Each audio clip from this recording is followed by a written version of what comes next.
শেষ 11 ওয়ানডের 10টিতেই হেরেছে বাংলাদেশ। বিশ্বকাপের পথ কঠিন।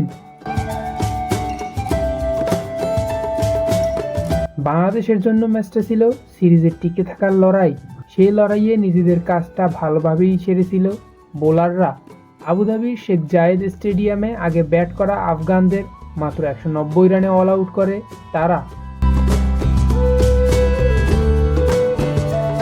কিন্তু ব্যাটসম্যানরা বাকি দায়িত্বটা সামলাতে পারেননি।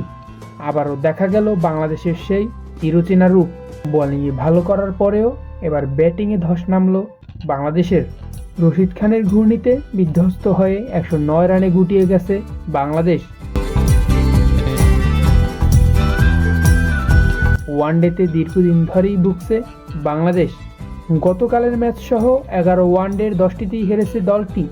এর প্রভাব পড়েছে আইসিসির র্যাঙ্কিংয়েও। বাংলাদেশ এখন 10-এ নেমে গেছে। একের পর এক হারে 2027 বিশ্বকাপে সরাসরি খেলার পথও কঠিন হয়ে পড়ছে। এই আসরে সরাসরি খেলতে হলে 2027 সালের 31 মার্চের মধ্যে র্যাঙ্কিংয়ে শীর্ষ 9-এর মধ্যে থাকতে হবে বাংলাদেশকে।